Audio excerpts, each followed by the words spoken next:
What is up? What is going on, everyone? Welcome back to the Tell Me More podcast presented by Major League Success. I have the one and the only Shaun Simpson with us with the Make It Home group at Cutler Real Estate. And Shaun, thanks so much for taking time out of your day. I know you just got out of one appointment, jumped on here with us, and you're a busy man, so I appreciate you jumping on here with us. Sounds good. If my stabilizer would stabilize, I'd be a lot better off.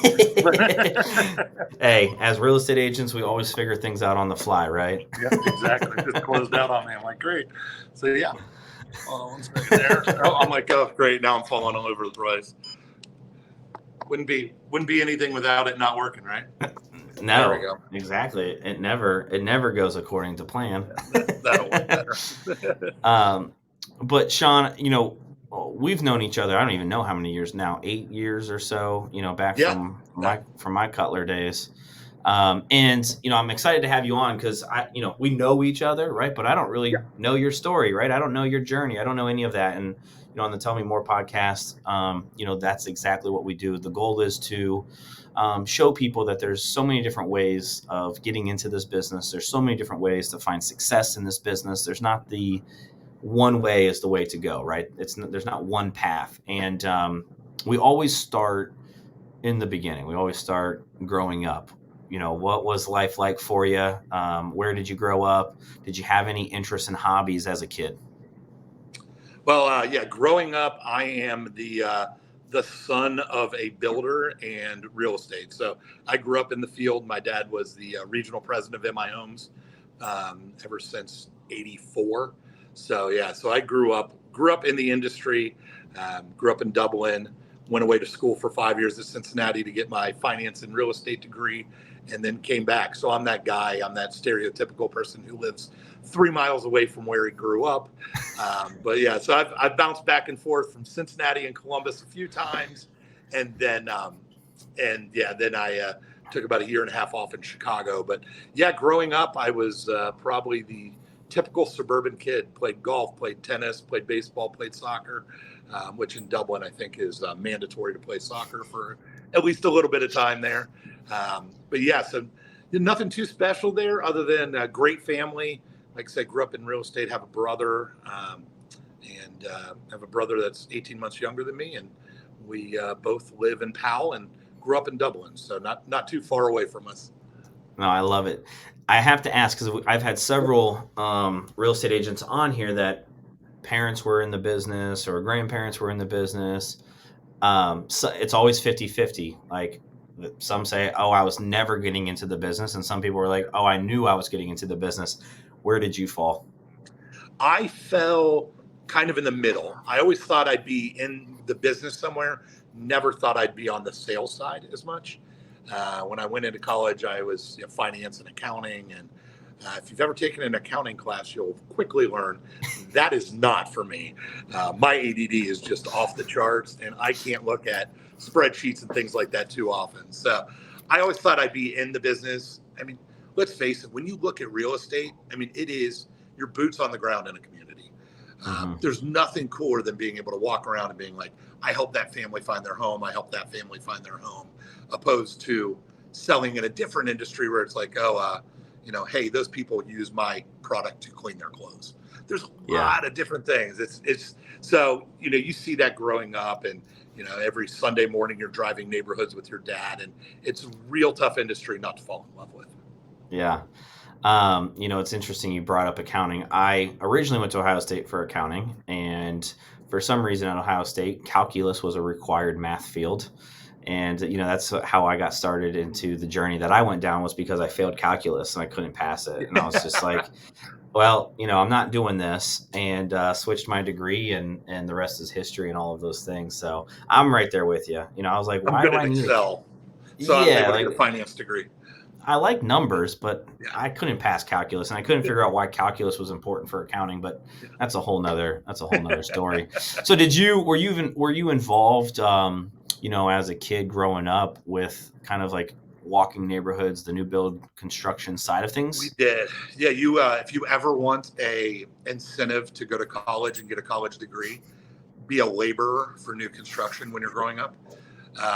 cleaning off footers in ditches that are 3 feet wide and bracing basements, that's a big incentive to go out and further your education. So I actually worked for MI as a laborer, I want to say probably my junior and senior years in high school, and then worked in their accounting department in college for the first 2 years as well. So I had that opportunity, and yeah, it's like I said, that is a very different industry than I work in now. Yeah, for sure. I need the AC, right? Like two of my very good friends, they both work, labor jobs, outside. I'm like, I don't know how you guys do it, like especially in the summertime. But so Shaun, yeah, exactly. So you go through you go through high school, you then go off to Cincinnati, for college, finance degree.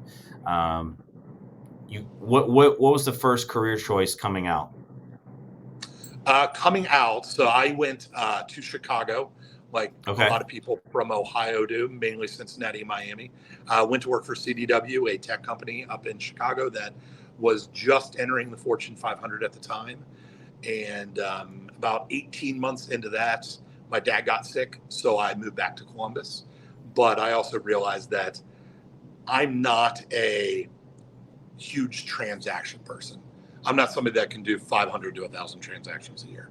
I'm more of the relationship based. I'm more of the, I can't sit there and make phone calls all day long and just sell. It's not the path I wanted to take. Not what I really enjoy. So I did that for a while. Great to get out of Ohio. It's the only 18 months I've been out of Ohio living for my entire life. So it was great to get out of there. But yeah, that was directly after college. And then, so you come back, your dad's sick, you come back.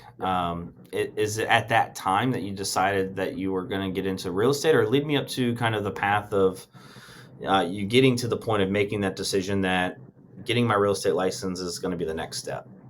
Yeah, well, I went to work for MI Homes in new home sales, and did that starting in 2003. And I think I stopped doing it in about 2008, 2009. I started with MI and then went to their semi-custom builds, showcase homes there for a while as well.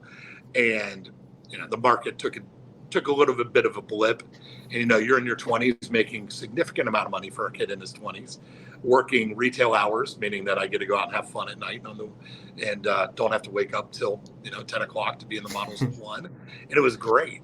But as you start to develop a family, as you start to grow, and frankly, as the money started to decrease, because one, you're not selling as much.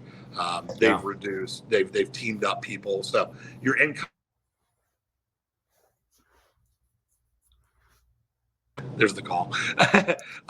So you have a certain difference between those. It's nice because you don't have to process it. You're sitting in the model, the marketing department is basically bringing people in, but your income's pretty limited. You're not able to just, heck, if I want to go to a concert in Cincinnati tomorrow, I can do that.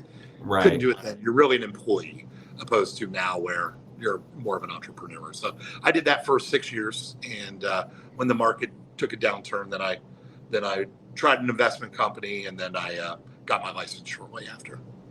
On the investment side of things, and I didn't even know you're on the new build rep side of things. Yeah, that was fun. But, well, you rode the right side of the roller coaster, right? Yeah, exactly. With the investment company, was it real estate based or just? It was it was actually one of Don Kenny's companies. Okay. And when he was building, and I assume he still does it the same way, would build multifamily, but what they do is they individually parcel the units. So we were working with selling those, and still great investments, especially for like, if you have kids, you can buy one, do a 15-year loan. You have college paid for in 15 years. Yeah. So they're really good investment standpoint.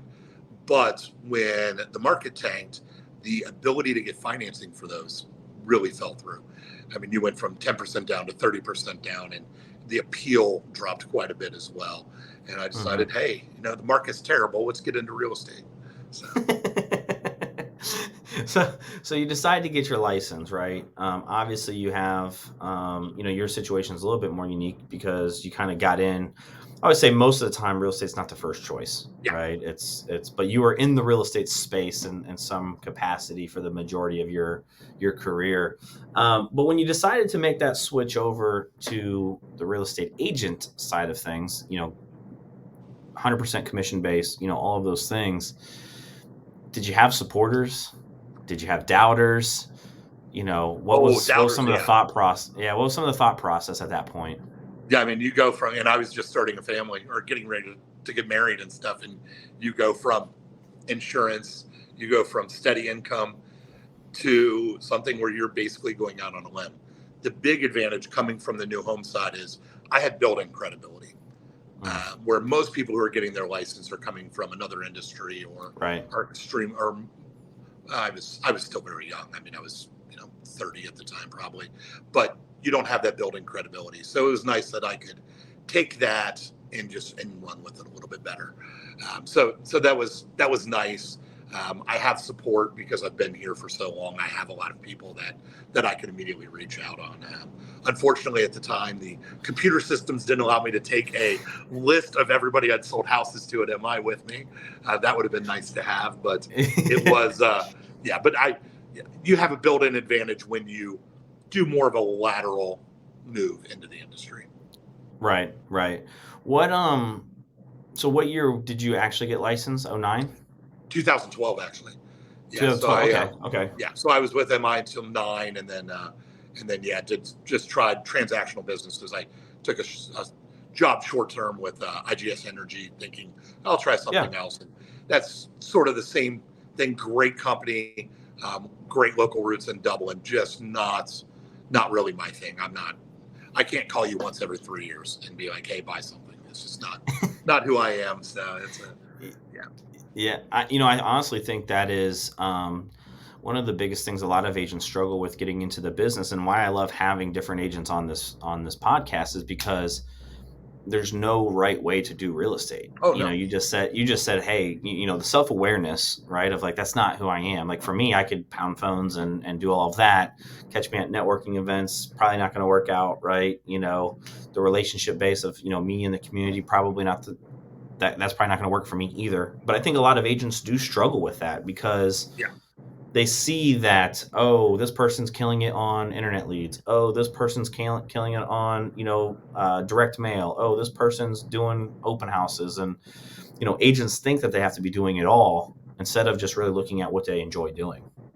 Yeah. And I mean, I tell people always asking me, one of the general questions is, what are the big issues you see new agents make? And I think one of them is following training that does not fit their skill set. If you want me to sit and make 100 phone calls a day, I'm going to fail. That's not a skill set. The methodical aspect of that's not something that I can do. It's not something I want to do. It's not sustainable. So I may succeed for 3 months doing that. But there's a lot of different kinds of agents out there. You got to find what actually fits your skill set and what you enjoy to make it sustainable. I mean, I built my business up through community involvement and education. I mean, being involved with the board, going to a lot of meetings, knowing more than most people, but also doing those local meetings. I mean, I started a PAL Facebook group that now has 15,000 people, which is more people than actually live in PAL. So, I mean, you've got to find what you got. And you may be able to sit there and make 100 calls a day. If so, great. Yeah. Do that. But don't follow and don't try to be somebody you're not, because you're not going to do it well. How did you know that? How did you get to that point? I mean, my ADD has been off the charts since I was a kid. I mean, when I have a list of people I need to call that day, and I get through 10 of them, and next thing I know, I'm out at a bar meeting somebody. I mean, it's you learn very quickly who you are and who you aren't. And self-awareness, as you mentioned, self-awareness is a big aspect of that, because I mean, I've spent a lot of money on stupid things that did not fit my skill set. I have probably 3,000 internet leads that have never been touched because I'm just not going to sit there and do it. I mean, I think it's the conversation, you and I are on the same page with that. It's like, I just had a meeting today, and, just owning what you're good at and what you struggle with. Like, myself and Ryan, who, is my mentor, and, we just were transactional.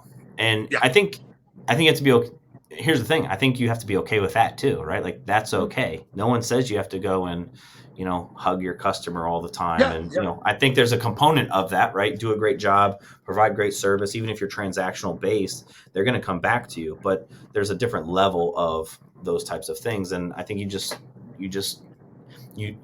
you have to drown out other people's opinions and thoughts and, oh, you're doing business wrong or this or that. So, Well, and I think we see a lot of the great teams out there have different components from different people. They don't all try to fit, they don't try to fit round pegs in square holes or what, vice versa, or whatever the metaphor is there. But I mean, you have people that are great at making those calls, either be it an ISA or somebody like that. For people like me who are not going to sit there and pound the phones. Yeah. Yeah. Shaun, when you got licensed 2012, so we got in right around the same time. I didn't know that. Did you have, with your background, with your experience, did you have instant success? Did you have struggles, that first year? And then with that, like, what did you focus on in order to get your business up and running? Yeah, I mean, I think everybody struggles originally. I would say that most people have, when I think about what most people would consider a success or a first year agent, I would say I was successful. I would not say that I was ever happy with it. And I don't think I mean, most people in this industry are never satisfied with their level of production. If they are, fantastic for them. But for me, I mean, I can't remember what I did, but yeah, I was the rookie of the year in my office and all that. So there was a level of success there. But the way I do business, it does take a little bit more time. It's a little bit more cultivating relationships and getting in front of people and getting known in my community and doing the events and really getting out there. Social media has actually made it significantly easier than it did. I mean, you figure even when we got licensed in like 2012, social media was there, but it wasn't what it is now. And I think I thankfully got in good enough to do say the Facebook groups, the community Facebook group, and really learned how to do that well. And that helped me probably do something that I could do a lot quicker than even 20 years ago. Yeah. I think some people forget about that. 2011, 2012, it was the 70-30 rule, 70% personal on Facebook, 30% business, and don't mix and mingle and, keep it separate and all of those things. Shaun, I'm curious because, that's the community Facebook groups is one of the things I believe social media is important. I believe it does not have to be the thing that every single agent focuses on, but I think we have to be there. It's one of those things like the people that hate Zillow, right? It's like that's where the buyers are. Right. So as agents, we have to be where the people are. If you want to work with investors, you have to be where the investors are. The networking events, the trainings, the systems, whatever it is. The community events or the community Facebook pages, that is where I tell a lot of people, hey, if you have a hobby, an interest, something along those lines, go and find every single Facebook community that's around those things and start engaging, interacting, and providing value to those people. I'm curious for you. How much transactions or a percentage of your business do you think you get from, and it's hard to track, so it's a loaded question. How many deals do you think or business that you brought to the table because of your involvement in that? I mean, it's a good amount. I mean, it's, and like I said, directly, there are a handful a year, but indirectly, I mean, I walk into places and people are like, oh, the mayor of Powell's here. And it's, I have no intentions of ever being the mayor of Powell. But the goal of those groups is to be the community resource, the community mayor. It's to be the person, what's going in on the infill property down the street. What's going in, what community's going in. So that's the goal there. It's not to be like, hey, I have this listing. I had that, those listings, the people that are like, oh, I've got listings. I got listings. That's not going to fly in a community group. But hey, did you know that this bar or this retail shop's going in down the street, or this is what's happening? You want to be that point of reference. And I get a lot from that. I get a lot of people. I also, being on the back end, I get the tag real estate expert in the community, and I get Yeah. to approve all the people that are coming in. So anybody who's like, well, I'm thinking about moving to the area. Oh, hi, I'm Shaun. I run the Pal Bubble, and I see that you're looking to move to the area. Just want to let you know that I'm also a real estate agent. If you have any questions about our community, let me know. I'm not salesy at all. My goal is to always be the person who is the top of mind if you have real estate questions, which in turn leads to being, their contact for real estate. Yeah, you said a key phrase there that a good friend of both of ours does as well, is that community mayor, right? Yeah. And my coach, told me when I was trying to transition from selling real estate and doing more of the coaching type stuff and the things that I'm doing, he always said, Jon, you don't have to always lead the room, but you have to be in front of the room, right? And if you guys are thinking about building your business, based off of a community or jumping into an existing community already around one of your interests, your hobbies, and all of those things, you mentioned it. It's all about awareness and staying top of mind, but it's not spamming the real estate, right? It's providing value. And one of the people that I follow is Gary Vee, and it's his jab, jab, jab, right hook. It's provide value, provide value, provide value, provide value. There's going to be an opportunity for you to then go for the ask when someone says, hey, I need a real estate agent. Who do you guys suggest? Yep. 3 gives and then an ask. Yeah. And if you provide enough value, you're going to get those contacts. You're going to be that person. So, and sometimes it doesn't work out, but most of the time it will long-term be the right thing. But, I was actually talking to an agent yesterday who's looking at sponsoring events and doing things like that. I'm like, okay, well, are you going to the events? They're like, well, I'm just sponsoring it. I'm like, you get much more from a handshake and being present at these events than a sponsorship will ever give you. Now, sponsor it to support it if you want, but make sure that you're actually involved, that you're the face that's going to be there. I couldn't make an event I sponsored last year. It was probably a waste of money when it comes to direct business, opposed to being there, shaking hands, having a glass of wine and actually getting to meet people. And everybody knows you're a real estate agent. Everybody knows who you are. You get the same questions over and over, but nothing beats being active in those communities. Yeah.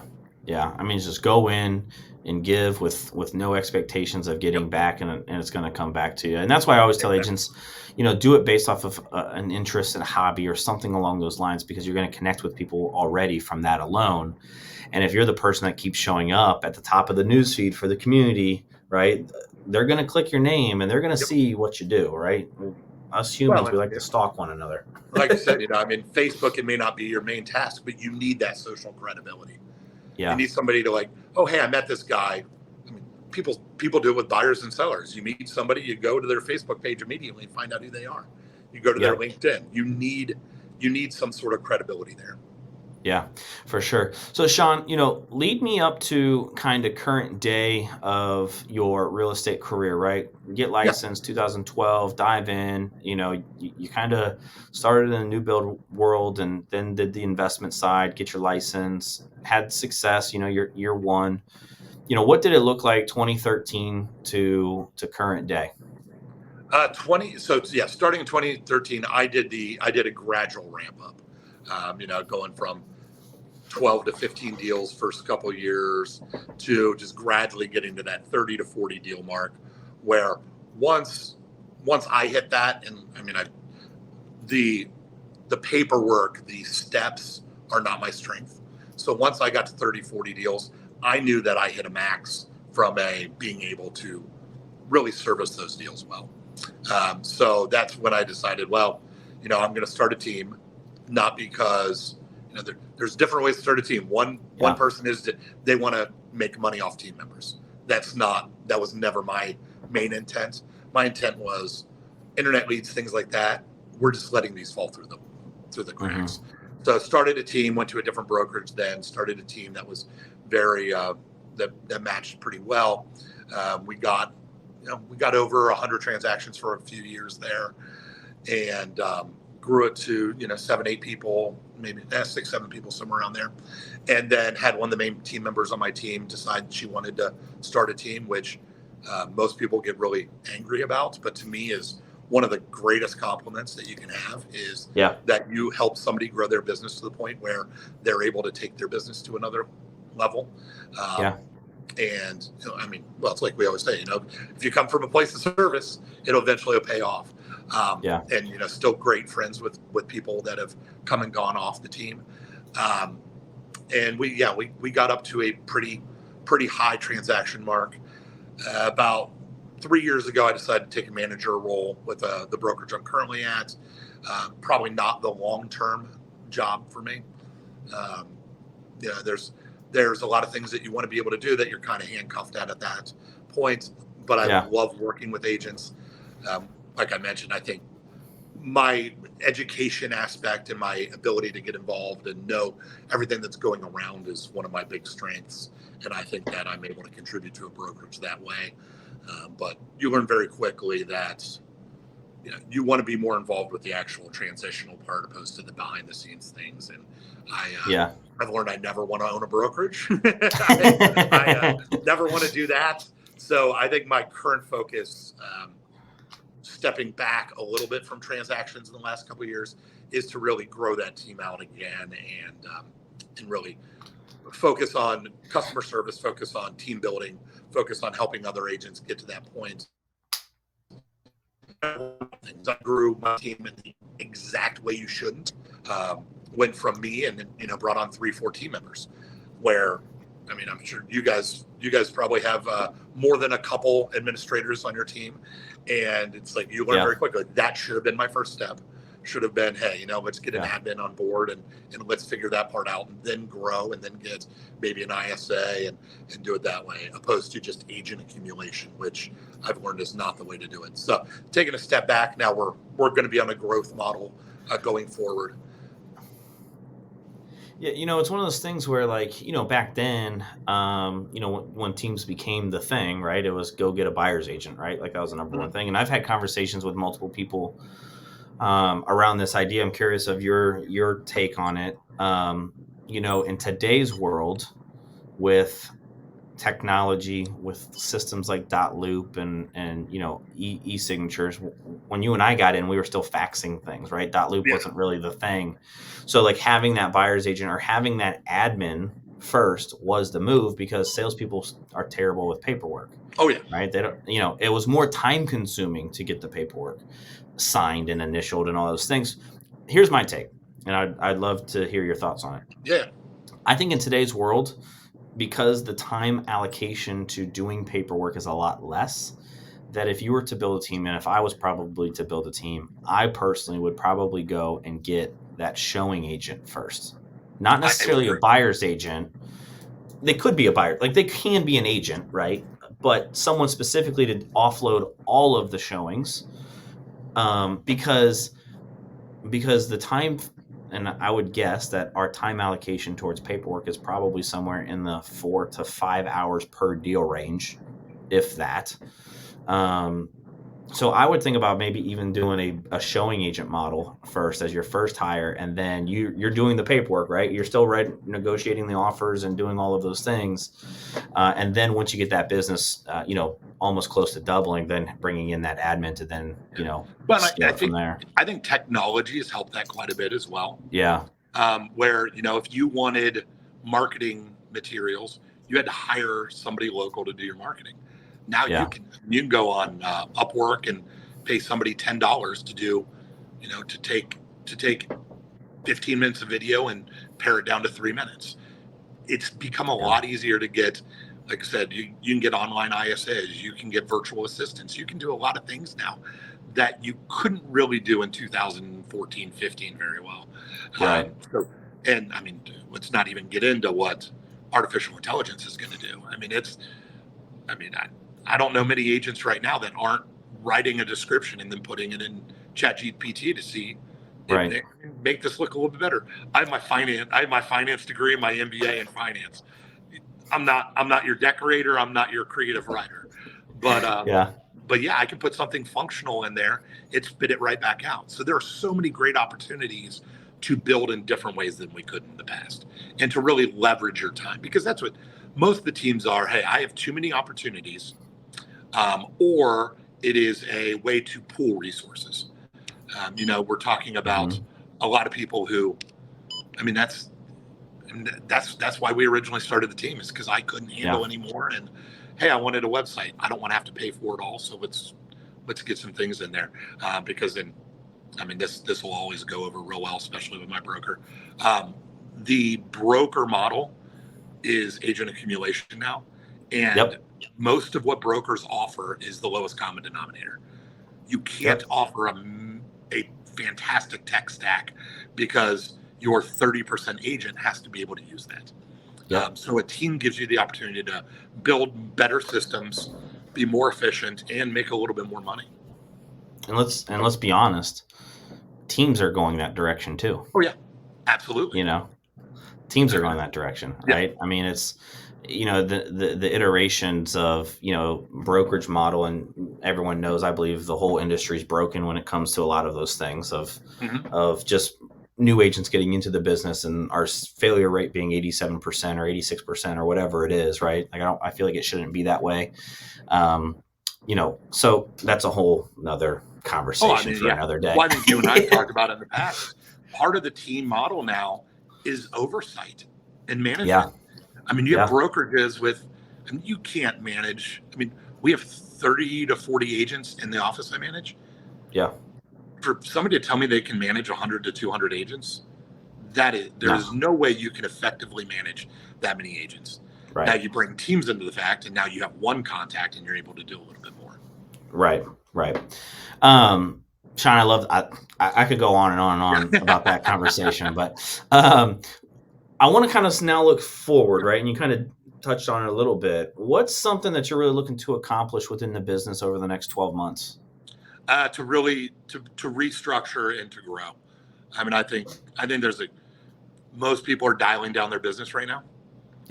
So to me, there's a great opportunity for a lot of, the community videos, community aspects, and to really be that person. When a lot of people are dialing down their marketing cost, I can increase that for very minimal cost and help others grow, but to do it under my umbrella, which is still under a brokerage, but to be able to help agents grow in the way that they can do so. We're going to, when they say that, what are we losing, like 30,000 agents a year now? So there's going to be a lot of good opportunities, but the thing we're really going to struggle with this is the people that are entering our industry. They're dealing with first-time home buyers, they're dealing with things like that, and there's just not a lot of opportunities there for growth when you're dealing with 23-year-olds going up against, what are we at in Columbus now? 25% cash buyers. So there's a lot at a price point that's a lot higher. So there's a lot of creativity that we can bring through the team model, and I think there's a lot of things that I can offer just through my involvement in the communities, my involvement with local government, my involvement with the board, that we can help bring the future of our industry into a better place, opposed to just leaving them out to dry, which unfortunately I feel like a lot of our new agents are getting done. And it's across the board, right? That's why the whole industry is broken. It doesn't matter the brokerage; it's across the board. Well, a lot of it's my fault. I don't want to say your fault, because I don't know what you've done. A lot of it's my fault. You sit around and you go, okay, I want to pay less to a broker. Well, you pay less to a broker, you're going to get a lot less services from that broker. Exactly. So it's not. I'm not putting that onus on the brokerages, because a lot of the time it's the producing agents saying, hey, I don't want to pay this much.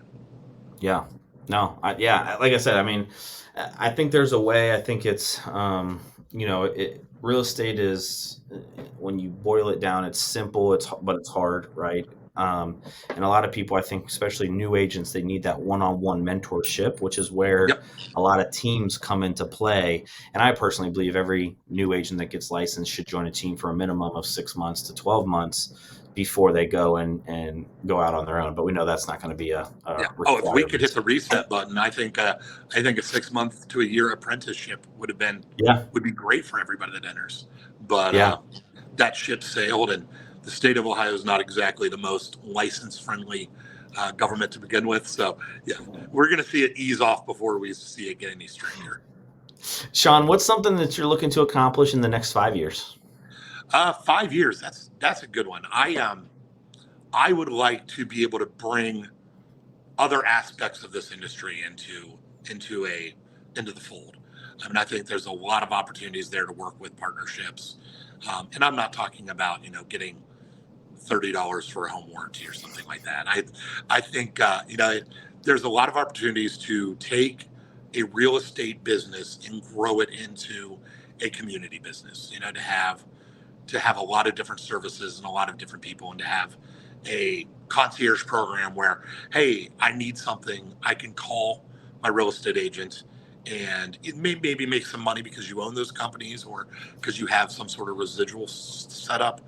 But I think that's the next step in all this is not just, hey, I'm going to make a little bit of money here because team member B did a transaction. It's going to be, hey, you know what? I've teamed up with this flooring company and this interior designer. You call me, I'll consult you and say, hey, you know what? This is what you need to do for the resale ability or the best value for your home, and go with them. Because as I've mentioned, anybody that tells you they're perfect at everything is full of it. I am not the one you want designing your house. My wife still laughs about the elephant chair I used to have in my great room when she moved in. So you don't want me designing anything. So partnerships, growth, and I really think maybe making this business more of a enterprise opposed to just a real estate transaction business. Yeah, I agree with you. I think near future, and it's happening obviously right now. Yeah. The big teams or the high producing individual agents going to start getting more of the profit of ancillary businesses, right? Title companies, lenders, you name it, right? Because we're bringing a lot of the business to them. So there's going to be some of that going on. But I agree with you. Have you ever read the book, The Membership Economy? No, I haven't.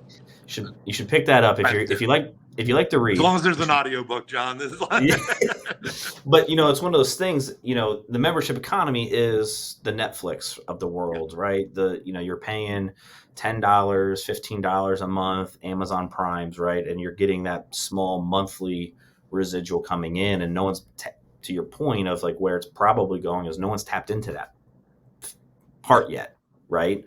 But how cool would it be that when your client needs something, you have that concierge person in place no matter what it is. Hey, I need to get my tires changed.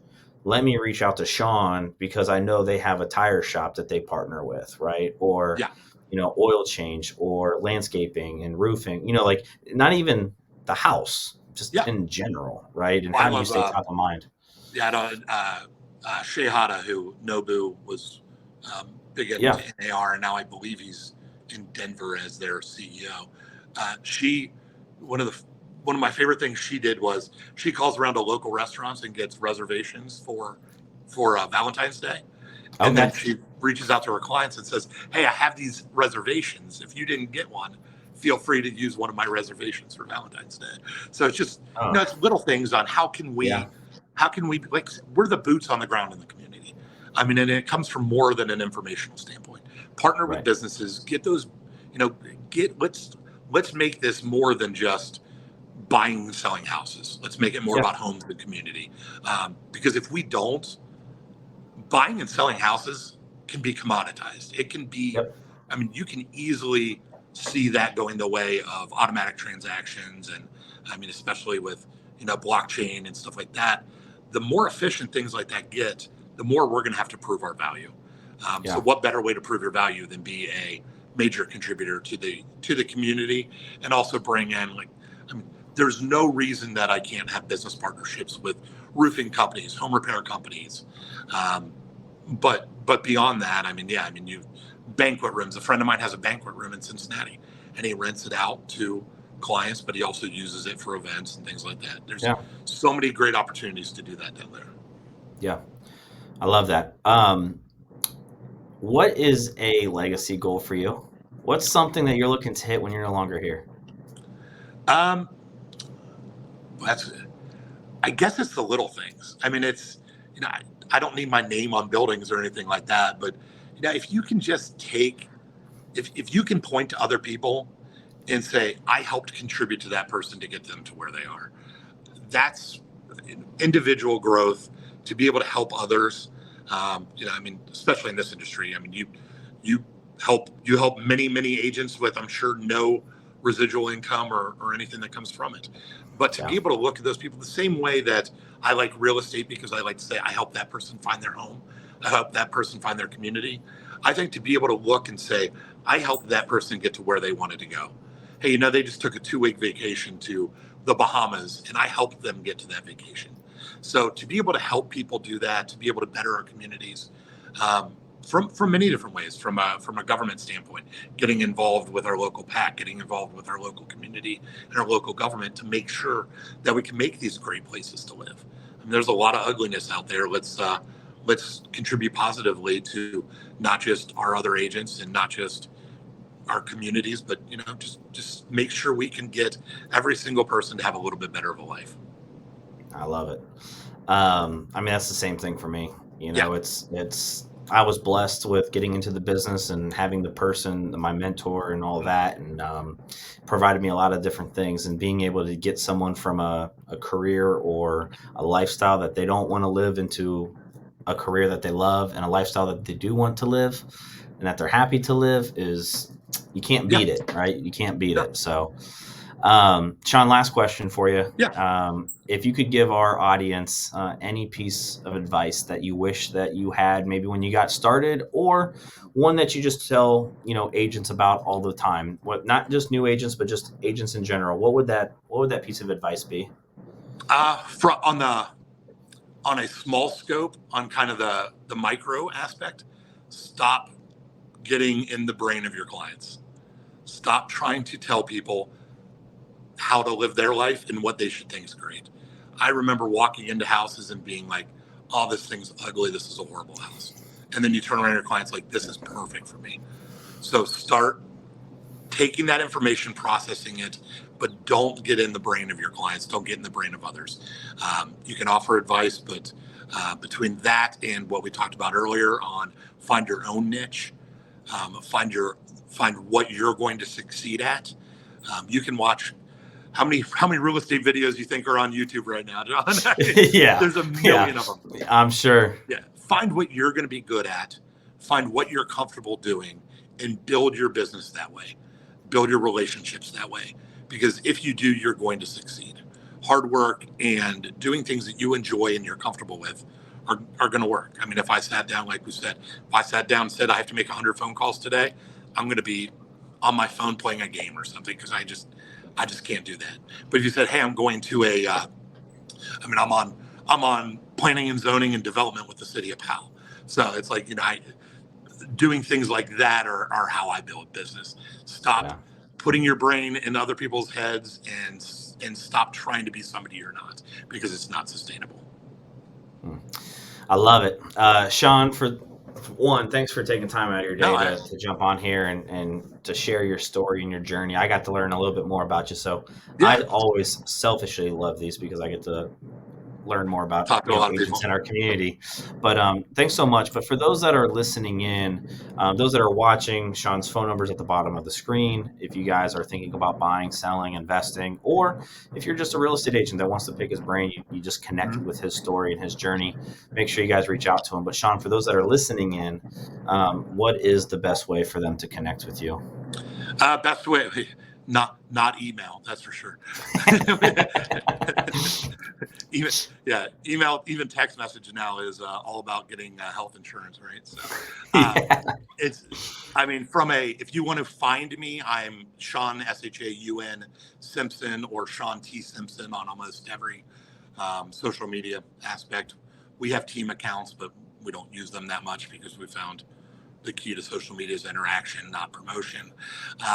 So we always have that. Text and phone calls are always the best way. If you want to have a beer or a drink, I'm always free with that as well. But we're always here to help. Like I said, this will be my 4th year as the director at Columbus Realtors, and I think I've picked up a pretty good knowledge base and can be a heck of a resource to a lot of people. If somebody needs something, or if they're struggling in their business and want somebody who's going to give them a non-compensated opinion of what they could do better, I'm always willing to talk to anybody. I love it. I hope you guys just picked up on that. Social media, the key is what did you say? It's engagement. It's engagement and interaction, yep. opposed to promotion. It's interaction, not promotion, right? Yep. Gary Vee said it, and it makes sense, right? But in the moment, it just hits me in the forehead, right? It's like, it's called social media. You're supposed to be social. You have to engage with people, right? Yeah. You just can't sit there and browse and think people are going to be looking at you, right? So I love that. Well, Shaun, thanks so much for today and for your time. And we have to connect here soon. And for sure, man. Grab a beer. I'll take you up on the beer. Yeah, anytime. Awesome. Thanks so much. I appreciate it, Mike. Have a good day. All right. See ya. See you guys.